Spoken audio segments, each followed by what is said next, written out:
Subscribe করুন Arif rainbow channel.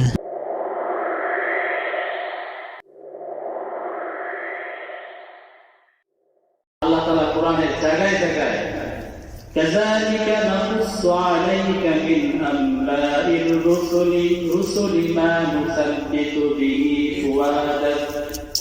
কোরআনের জায়গায় জায়গায় এই বিভিন্ন আম্বিয়া কেরাম আলাইহিস সালাতু ওয়াস সালামের আলোচনা, তাদের কওমের আলোচনা করেছেন, বিভিন্ন উপদেশ দিয়েছেন, উপাখ্যান দিয়েছেন, উদাহরণ পেশ করেছেন।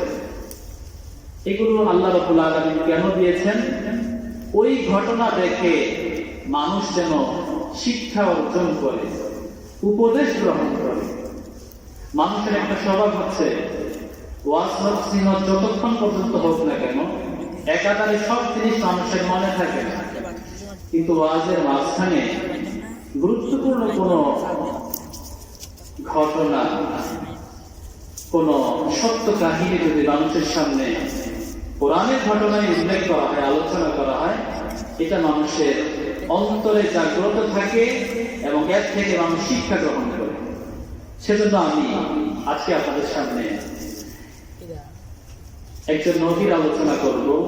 সেই নবীর সাথে তার এলাকার লোকজন, তার সম্প্রদায়ের লোকজন কি ধরনের মুআমালা করেছে, এটা কোরআন থেকে আমি আপনাদের সামনে আলোচনা পেশ করার চেষ্টা চালাবো। আমার তৌফিক ইল্লাহ।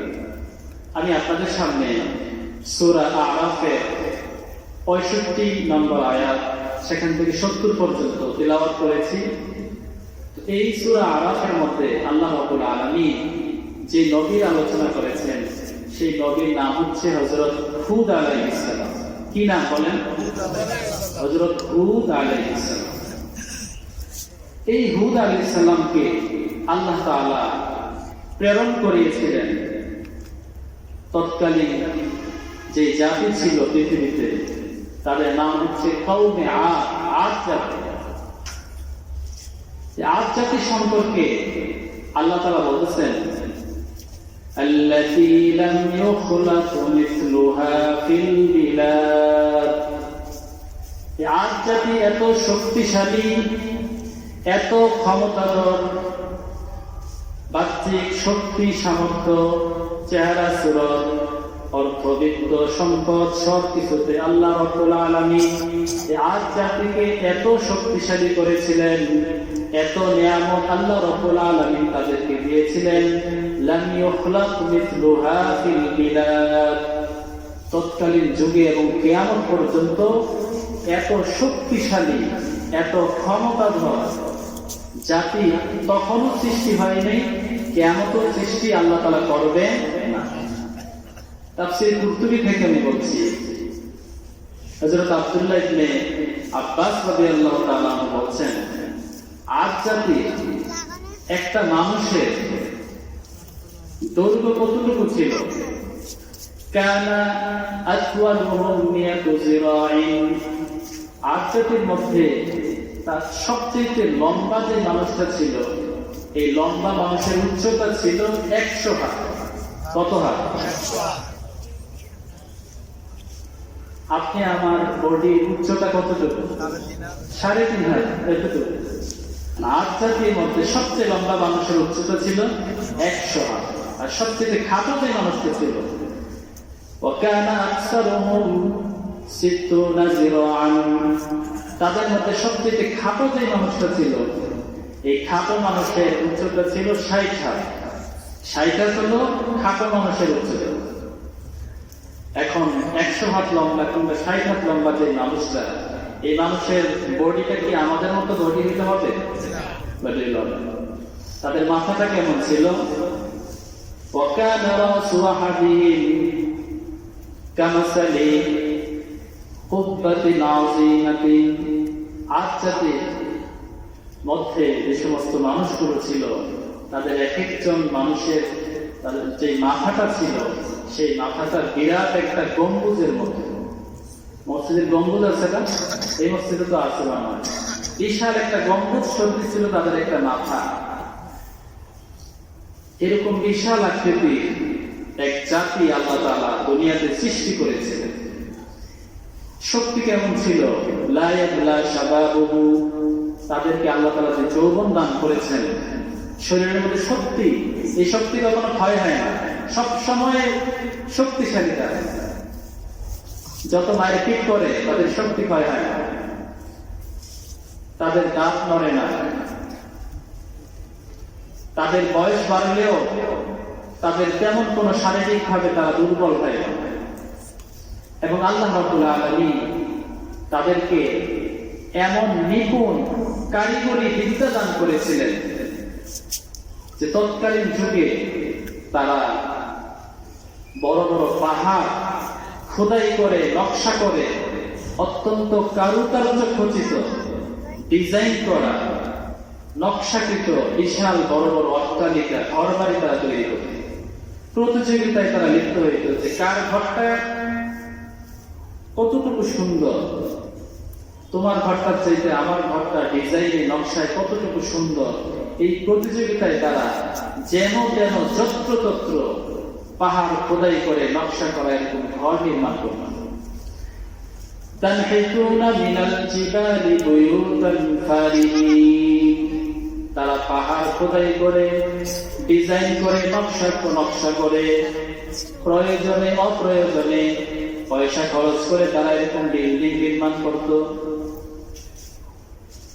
আল্লাহ রাব্বুল আলামিন দৈহিকভাবে তাদেরকে শক্তিশালী করেছিলেন। বুদ্ধি বিবেক তৎকালীন যুগে সবচেয়ে বেশি দান করেছেন, শারীরিক কুওয়াত এবং শক্তি দান করেছেন। এই সকল নিয়ামতের মালিককে বলেন তাদেরকে এই নিয়ামতগুলো কে দান করছেন? আল্লাহ তাআলা দান করেছেন। আল্লাহর দেয়া এই নিয়ামত, এই শক্তি, এই বুদ্ধি, এই বিবেক পেয়ে তাদের উচিত ছিল আল্লাহ তাআলা নিয়ামতের শুকরিয়া আদায় করা, আল্লাহ রাব্বুল আলামিনের একত্ববাদ করা, আল্লাহর একমাত্র আল্লাহ রাব্বুল আলামিনকে রাজি খুশি করা, ইবাদত বন্দী করা। কিন্তু এই আজ্জাতি আল্লাহ রাব্বুল আলামিনের ইবাদত করল না। তারা পাহাড় যেরকম ভাবে খোদাই করে বাড়িঘর নির্মাণ করলো, কিছুদিন পরে তারা পাহাড় খোদাই করে মূর্তি, প্রতিমা নির্মাণ করল। এক একটা প্রতিমার এক একটা নাম তারা দিত, ইয়াহুস মূর্তি, সুদা মূর্তি, আরো এরকম ভাবে বিভিন্ন মূর্তির তারা নাম রাখছে এবং এক এক মূর্তিকে এক একটা দায়িত্ব ভাগ করে দিচ্ছে। এই মূর্তির কাজ হচ্ছে বৃষ্টি বর্ষণ করবে, এই মূর্তির কাজ হচ্ছে এর কাছে চাইলে রিজিকের মধ্যে প্রশস্ততা আসবে, আরেক মূর্তির নাম দিছে কোন বিপদ আপদে এই মূর্তির কাছে গেলে সে সকল বিপদ আপদের সমাধান দিয়ে দিবে সেকেন্ডের মধ্যে। এরকম নিজের মন করা বহু রকমের মূর্তি তারা নিজেরা বানিয়ে নিজেদের মন করা ইবাদত বন্দেগী প্রতিমা এবং মূর্তিদের করছিল। তারা তাদের এই মন করা ইবাদত বন্দেগী যে করছিল, এটা কি সঠিক ছিল না ভুল ছিল? কিন্তু তাদের দৃষ্টিতে সঠিক ছিল।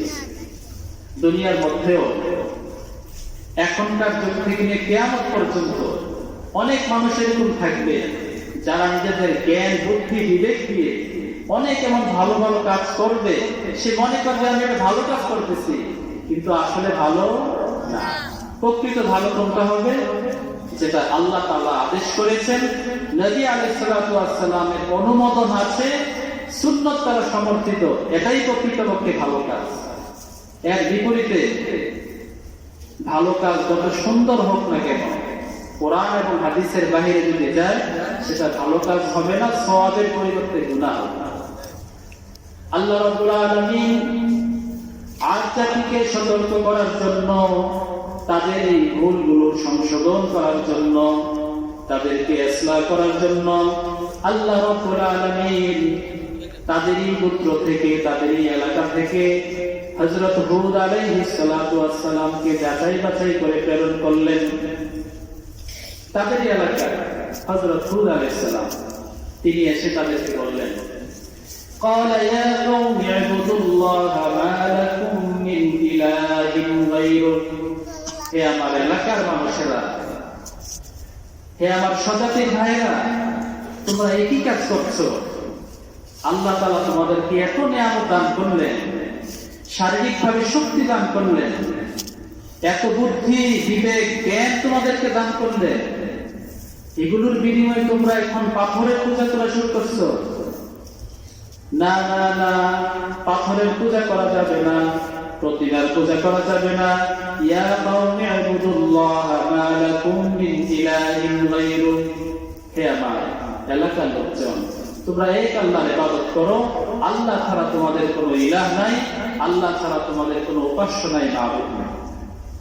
হযরত হুদ আলাইহিস সালাম প্রথমবারের মতো তাদেরকে সংশোধন করলেন, ভুল ধরিয়ে দিলেন। তখন এলাকার লোকজন হযরত হুদ আলাইহিস সালামকে কি জবাব দিল? এলাকার লোকজন বলছেন তখন, قال الملأ الذين كفروا من قومه إنا لنراك في سفاهة وإنا لنظنك من الكاذبين। হে হুদ, তুমি আমাদেরকে বোঝানোর জন্য আসছো? তোমার মাথার মধ্যে মনে হয় গন্ডগোল। আমরা দেখছি সুস্পষ্ট ভাবে তুমি নির্বুদ্ধিতার মধ্যে আছো, তোমার এখনো পরিপূর্ণ জ্ঞান বুদ্ধি হয় নাই, তুমি এখনো সেকেলে আমাদের চিন্তাধারা নিয়ে আসছো। আমরা অত্যন্ত আধুনিক মডার্ন, আমাদের চিন্তার সাথে তোমার চিন্তার বিস্তর ফারাক। আমরা দেখতে পাচ্ছি তুমি ভুলের মধ্যে আছো। ইন্না লানারাকা ফি সাফাহাতিন ওয়া ইন্না লানাযুন্নুকা মিনাল কাযিবিন। দেখছি তুমি ভুলের মধ্যে আছো, আর ভুলের মধ্যে যদি না থাকো, অন্ততপক্ষে তুমি আমাদের সাথে সত্য কথা বলতেছো না, তুমি মিথ্যাবাদী। আমরা যেগুলো করি এগুলো তো ভালোর জন্যই করতেছি। এক একটা সেক্টরের জন্য এক একটা খোদা বানাইছি, এটা খারাপের কি আছে? তুমি আমাদের সাথে যা কিছু বলছো সব মিথ্যা, তোমার এখনো পরিপূর্ণ জ্ঞান হয়নি। হুদ আলাইহিস সালামের জাতি হুদ আলাইহিস সালামের সাথে যে জবাব দিচ্ছে, আমাদের এই যুগে এরকম মানুষ আছে না এখন? ওলামায়ে কেরাম যখন কোন বিষয়ে, কোন ব্যক্তি, কোন সমাজ, কোন প্রশাসন অথবা কোন সরকারের যদি কোন বিষয়ে যৌক্তিক সমালোচনা করেন, কোরআন এবং হাদিসের আলোকে ভুলগুলো শুধরিয়ে দেন, যেই কাজগুলো ভুল হইতেছে, রং হইতেছে, তখন ওলামায়ে কেরামের কি বলা হয়? যে মৌলবীরা মোল্লার মসজিদ পর্যন্ত নাকি মসজিদ আর মাদ্রাসায় থাকে, জেনারেল পৃথিবীর কোন খোঁজ খবর তাদের নাই। এরা অর্বাচী, এরা অথর্ব, এরা আধুনিক জ্ঞান বিজ্ঞান সম্পর্কে কিছুই জানেন না। এই নানা রকমের অভিযোগ, নানা রকমের টিটকারি ইয়ার্কি ওলামায়ে কেরামের বিরুদ্ধে করা। হযরত হুদ আলাইহিস সালামের সাথে তার কওমের লোকজন এই ধরনের মন্তব্য করে। হযরত হুদ আলাইহিস সালাম তিনি থেমে গেলেন না, তিনি দরদের সাথে বলতেছেন, ইয়া কওমি লাইসা বি সাফাহাতু ওয়ালাকিন্নী রাসূলুম মির রাব্বিল আলামিন। হে আমার এলাকার ভাইরা, তোমরা বলছো আমার মধ্যে নির্বুদ্ধিতা আছে, আমি মূর্খ, আমার জ্ঞান পরিপক্ক হয় নাই। না না, লাইসা বি সাফাহাতু, আমার জ্ঞান ঠিকই আছে, আমার বিবেক সবকিছুই ঠিকই আছে, আমি আল্লাহর পক্ষ থেকে রাসূল, ওয়া আনা লাকুম নাসিহুন আমিন, তোমাদের জন্য আমি একজন বিশ্বস্ত, আমার চাইতে বিশ্বস্ত, আমার চাইতে আমানতদার, হিতাকাঙ্ক্ষী, তোমাদের কল্যাণকামী পৃথিবীতে দ্বিতীয় কেউ নাই, আমাকে তোমরা ভুল বুঝো। হযরত হুদ আলাইহিস সালাম তার জাতিকে এইভাবে বোঝাতে থাকলেন, কিন্তু ওনারা ওনাদের কাজকর্ম তাদের মতো করে চালিয়ে যাচ্ছে। নানাভাবে হযরত হুদ আলাইহিস সালাম তার জাতিকে বোঝানোর চেষ্টা করলেন, কিন্তু না। আম্মা আদুন ফাস্তাকবারু ফিল আরদি বিগাইরিল হক, আদ জাতি পৃথিবীর মধ্যে তারা অনর্থকভাবে, অন্যায়ভাবে অবাধ্যতা চালিয়ে যাচ্ছিল, অহংকার প্রদর্শন করে যাচ্ছিল, প্রতিমা পূজা, মূর্তি পূজা চালিয়ে যাচ্ছিল। হযরত হুদ আলাইহিস সালামের উপদেশকে তারা কোনো পরোয়া করছিল না। এইভাবে যখন চলতে থাকলো, আল্লাহ রাব্বুল আলামিন আছেন কি আছেন না? আল্লাহ রাব্বুল আলামিন বান্দাকে ঢিল দেন, সুযোগ দেন, তুমি কতক্ষণ করতে পারো। বহু রকমের সুযোগ আল্লাহ রাব্বুল আলামিন বান্দাকে দিয়ে দেন, যেন বান্দা ভুল করার পরে, অন্যায় করার পরে, গুনাহ করার পরে আবার আল্লাহ তাআলার দিকে ফিরে আসে। হাদিস শরীফের মধ্যে আছে, মান তাকাররাবা ইলাইয়া শিবরান তাকাররাবতু ইলাইহি বা'an। আল্লাহ রাব্বুল আলামিন বলেন, কোন বান্দা যদি আমার রহমতের দিকে এক বিগত অগ্রসর হয়, কয় বিগত? এক বিগত। আল্লাহ রাব্বুল আলামিন বলতেছেন, তাকাররাবতু ইলাইহি জিরা'an, আমি আল্লাহ তাআলা আমার রহমত তার দিকে এক হাত অগ্রসর হই। কয় হাত? এক হাত। ومن تقرب إلي ذراعا تقربت إليه باعا। কোন বান্দা যখন আমার রহমতের দিকে, আমি আল্লাহ রাব্বুল আলামিনের দিকে এক হাত অগ্রসর হয়, আমি আল্লাহ রাব্বুল আলামিনের রহমত তার দিকে দুই হাত অগ্রসর হয়। ومن تقرب إلي ذراعا ومن تقرب إلي باعا أتيته أهرول। আল্লাহ রাব্বুল আলামিন বলছেন, যেই বান্দা আমাকে পাওয়ার জন্য আমি আল্লাহ তাআলার দিকে দুই হাত অগ্রসর হয়, আল্লাহ রাব্বুল আলামিন বলতেছেন, আমি দুই হাত না, চার হাত না, আমি ওই বান্দার দিকে দৌড়াইয়ে দৌড়াইয়ে আসতে থাকি।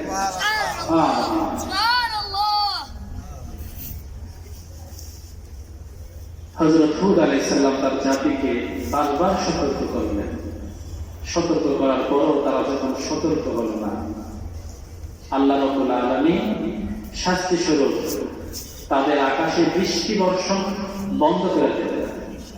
প্রচন্ড গ্রীষ্মকাল, গরমের সিজন, গরমকালে বৃষ্টিপাত যদি না হয়, আবহাওয়াটা কেমন থাকে?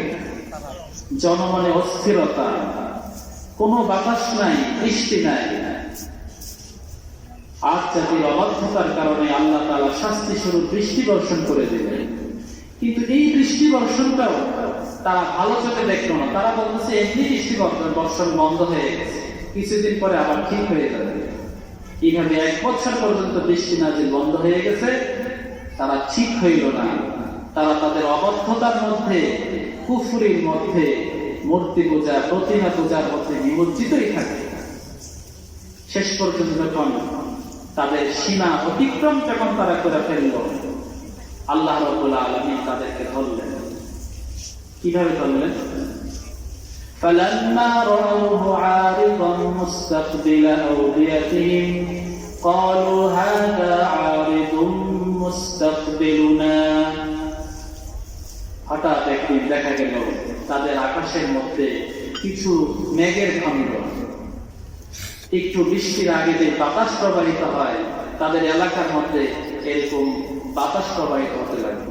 তারা সবাই আনন্দিত হয়ে গেছে, খুশি হয়ে গেছে, এবং হুদ আলাইহিস সালামের প্রতি ইয়ারকি এবং মশকরা করতেছে। কি হুদ, তুমি না বললা তোমার আল্লাহ আমাদেরকে ধ্বংস করে দিবেন, বৃষ্টি বর্ষণ বন্ধ করে দিচ্ছে আল্লাহ তাআলা, এই যে এখন বৃষ্টি নাজিল হয়ে এসেছে, এখনই বৃষ্টি আসলে দেখো না কত সুন্দর বাতাস প্রবাহিত হইতেছে। তুমি এতদিন আমাদের সাথে যে কথা বলছো সব ভুল বলছো, মিথ্যা বলছো। কিন্তু এই যে আকাশের মেঘ এবং যে বাতাসটা ছিল, এটা কি রহমতের বাতাস ছিল না গজবের বাতাস? রিহুম ফিহা আযাবুন আলীম। আল্লাহ তাআলা বলতেছেন, এটা রহমতের বৃষ্টিও না, রহমতের কোনো বাতাস না, বরং এই বাতাসের মধ্যে, এই বৃষ্টির মধ্যে তাদের জন্য রয়েছে যন্ত্রণাদায়ক শাস্তি, তাদের জন্য রয়েছে যন্ত্রণাদায়ক আযাব। সূরা আল-হাক্কার মধ্যে আল্লাহ তাআলা আরো সুন্দর করে বর্ণনা করেছেন, আম্মা আদুন ফাউলিকু বিরিহিন সারসারিন আতিয়া সাখখারাহা আলাইহিম সাবআ লায়ালিন ওয়া সামানিয়াতা আইয়ামিন হুসুমা ফাতারাল কওমা ফিহা সারআ কাআন্নাহুম أعجاز نخل خاوية فهل ترى لهم من باقية। আজ যখন হযরত হুদ আলাইহিস সালামের এই নসিহতপূর্ণ দরদের এই কথাগুলো তারা যখন মানল না, তারা তাদের মন চাহি জিন্দেগি পরিচালনা করতেই থাকলো, নিজেদের কুফরির ওপর অটল এবং অবিচল যখন থাকলো, আল্লাহ তাআলা শেষমেশ তাদেরকে ধরলেন, এমন ঝঞ্ঝা বিক্ষুব্ধ প্রবল বেগে বাতাস প্রবাহিত করলেন যে বাতাসের মধ্যে প্রচন্ড ঠান্ডা ছিল। এখন আমাদের দেখেন না, সকালবেলায় শীতকাল আবার যদি বাতাস প্রবাহিত হয় তাহলে কেমন লাগে? একেবারে শিরার ভিতরে দেয়া লাগে। তো আজ জাতি যে বাতাসটা আল্লাহ তাআলা প্রেরণ করলেন, সেই বাতাসটা ছিল একই তো প্রচন্ড প্রবল গতির বাতাস, আবার সেই বাতাসের মধ্যে প্রচন্ড রকমের শীত, ঠান্ডা, ঝঞ্ঝা বিক্ষুব্ধ প্রবল গতিতে এমন বাতাস প্রবাহিত করলেন, তুদাম্মিরু কুল্লা শাইইন বিআমরি রাব্বিহা। আল্লাহ তাআলার হুকুমে এই বিশাল আকৃতির 100 হাত লম্বা এই বিশাল আকৃতির মানুষগুলো এই বাতাস মুহূর্তের মধ্যে প্রবল গতিতে 1 মাইল 2 মাইল 3 মাইল দূরে দূরে নিয়ে নিক্ষেপ করল। শুধু তাই নয়, তুদাম্মিরু কুল্লা শাইইন বিআমরি রাব্বিহা। আল্লাহ তাআলার হুকুমে তাদের যে বাড়িঘরগুলো ছিল পাথরের তৈরি, সেই পাথরের তৈরি বাড়িঘরগুলো মুহূর্তের মধ্যে বাতাস তছনছ করে লণ্ডভণ্ড করে ফেলে। আল্লাহ রাব্বুল আলামিন বলেছেন, ফাহাল তারা লাহুম মিন বাকিয়া। তাদের এই শক্তিশালী জাতি, আজ জাতি, তাদের একজনও কি এখন বাকি আছে যারা পৃথিবীর মধ্যে তাদের এই শক্তির বড়াই করেছিল, তাদের বুদ্ধিমত্তার অহংকার প্রদর্শন করেছিল, তাদের জ্ঞানের অহংকার প্রদর্শন করেছিল? আমি যখন তাদেরকে ধরলাম, ধরার পরে এদের কেউ কি পৃথিবীর মধ্যে আর অবশিষ্ট বাকি থাকতে পারছে? থাকতে পারছেন ভাই? ফাহাল তারা লাহুম মিন বাকিয়া। আর কেউ বাকি থাকে না। এই জন্য যুগে যুগে মানুষকে সংশোধন করার জন্য, মানুষকে সঠিক রাস্তায় পরিচালিত করার জন্য আল্লাহ তাআলা নবী রাসূলগণ প্রেরণ করেছেন। আমাদের নবী হচ্ছে সর্বশেষ নবী, তারপরে পৃথিবীতে কোনো নবী আসছে না। নবী অবর্তমানে নবীদের এই দায়িত্বগুলো কি পালন করবে? নবী আলাইহিস সালাতু ওয়াস সালাম বলেছেন, আল উলামা ওয়ারাসাতুল আম্বিয়া। নবীরা যেরকম ভাবে কওমের কাছে এসে মানুষকে, আল্লাহ বলা মানুষকে ওয়াজের মাধ্যমে, নসিহতের মাধ্যমে, বয়ানের মাধ্যমে মানুষকে সতর্ক করত, মানুষের ভুলগুলি ধরিয়ে দিত, ঠিক নবীদের সেই কাজগুলো নবীদের পরে উলামায়ে কেরাম যারা হবেন, ওনারা দুনিয়ার মানুষকে এই নবীওয়ালা সেই কাজটা ওনারা আঞ্জাম দিলেন। আমাদের নবী বলেছেন, উলামায়ে কেরাম হচ্ছে আম্বিয়া কেরাম আলাইহিমুস সালাতু ওয়াস সালামের ওয়ারিস। তারা কোনো দিনার দিরহাম টাকা পয়সার মালিক হন নাই, তারা হয়েছে আল্লাহ তাআলার পক্ষ থেকে আসমানি এলেমের ওয়ারিস। উলামায়ে কেরাম বিভিন্ন সময়ে ব্যক্তি কেন্দ্রিক, সমাজ কেন্দ্রিক, রাষ্ট্র কেন্দ্রিক বিভিন্ন সমাধান পেশ করেন, বিভিন্ন ভুল সংশোধন করার চেষ্টা করেন।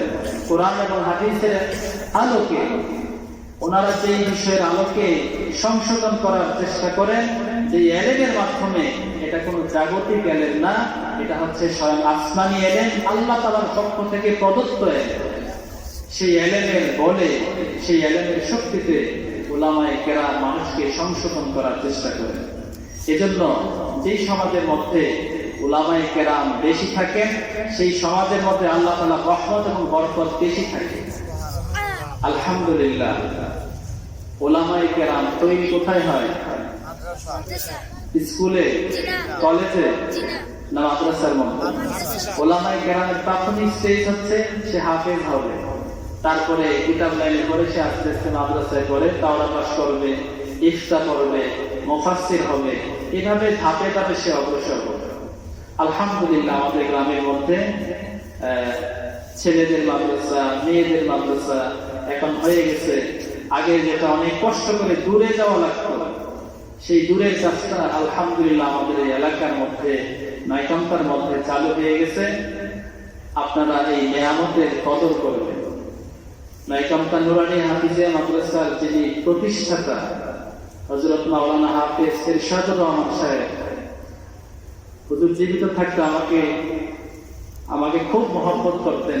যখনই আমি আসতাম পার্সোনাল হুজুর আমার সাথে অনেক কথাবার্তা বলতেন। ওনার মনে অনেক ব্যথা ছিল, অনেক দুঃখ ছিল, এবং আমাদের এই গ্রামকে নিয়ে অনেক স্বপ্ন ছিল। আলহামদুলিল্লাহ ওনার হায়াত শেষ হয়ে গেছে, কিন্তু উনি যে মাদ্রাসা প্রতিষ্ঠা করে গেছেন, উনি মরে গেছেন কিন্তু ওনার মিশন মরে যায়নি। এই মাদ্রাসার মধ্যে কোরআন শরীফের সুন্দর তালিম দেওয়া হয় এবং অনেক হাফিজে কোরআন এই মাদ্রাসা থেকে ফারেক হয়েছে। আপনাদের এই মাহফিলের মধ্যে পাঠিয়ে দেওয়া হয়েছে। এই মাদ্রাসার প্রতি আপনারা কদর করবেন এবং আমাদের নাইকামতা হাজিদের ওখানেও মাদ্রাসা হয়েছে। আপনাদের সন্তানদেরকে কোরআন এবং হাদিসের জ্ঞানে আপনারা জ্ঞানী করেন। এই সন্তানগুলো আপনাদের কাছে আমানত। এই সন্তানদেরকে ছোটবেলায় যদি কোরআন এবং হাদিসের জ্ঞান আপনারা শিক্ষা না দেন, কাল কিয়ামতের দিন আল্লাহ তাআলার কাছে আসামির কাঠগড়ায় দাঁড়িয়ে আপনাদের বিরুদ্ধে অভিযোগ করবে, ইন্না তা'না সাদাতানা ওয়া কুবারানা ফাদাল্লুনা আস-সাবিল। আল্লাহর কাছে বলবে, আল্লাহ আমরা ছোট ছিলাম, কিচ্ছু বুঝতাম না, আমাদের মা বাবা আমাদের জন্য যেটা বাছাই করছে সেটাই আমরা পেয়েছি। ওনারা আমাদেরকে সঠিক রাস্তায় পরিচালিত করেন নাই, আমরা ছোটবেলায় বুঝি নাই, মা বাবা আমাদেরকে যেমনি চালাইছে সেমনি চালাইছে। এখন ওনাদের কারণে, ভুল ডিসিশনের কারণে আমরা যদি আযাবের অংশীদার হয়ে যাই, আমরা যদি শাস্তি প্রাপ্ত হয়ে যাই, তো শাস্তি আমাদেরকে দেন, অসুবিধা নাই। আতিহিম বি'সাইয়্যিন মিনাল আযাব, আমাদের মা বাবাদেরকে ডবল শাস্তি দান করেন। ওয়ালআনহুম লানান কাবীরা, এবং তাদের প্রতি চিরস্থায়ী অভিশাপ বর্ষণ করে। তো সেই অভিশাপ থেকে বাঁচার জন্য একটাই পথ, আপনার ডাক্তার বানান, ইঞ্জিনিয়ার বানান, সায়েন্টিস্ট বানান, বৈজ্ঞানিক বানান, যত কিছু বানান, কিন্তু ছোটবেলায় এই যে নুরানি মাদ্রাসাগুলো, এখানে বাংলা ইংরেজি সবকিছু পড়ানো হয়। আপনারা ছোটবেলায় আপনাদের সন্তানদেরকে আশেপাশের নুরানি মাদ্রাসার মধ্যে ভর্তি করান, এরপর আপনি যা মন চায় তা বলেন। এই ছেলে ভবিষ্যতে নাস্তিক হবে না, ইসলামের বিরুদ্ধে অবস্থান নেবে না, কোরআনের বিরুদ্ধে অবস্থান নেবে না, এবং আপনাদের খেদমত করবে, বৃদ্ধাশ্রমে পাঠাবে না। ঐশীর মতো কুসন্তান আমাদের সমাজে, আমাদের ঘরের মধ্যে জন্ম নেবে। এতক্ষণ যাবত কোরআন এবং হাদিস থেকে আমি যে আলোচনা করেছি, সময় একেবারে অল্প। তো আল্লাহ রাব্বুল আলামিন ভালো কথাগুলোর উপর আমাদের সকলকে আমল করার তৌফিক দান করুন। আমাদের হায়াতের জিন্দেগিকে মৃত্যু আসার পূর্বে আমরা যেন নেক আমল করতে পারি, কাজে লাগাইতে পারি। আল্লাহ তাআলা আমাদের সকলকে আমল করার তৌফিক দান করুন। ওয়া আখিরু দাওয়ানা আলহামদুলিল্লাহি রাব্বিল আলামিন।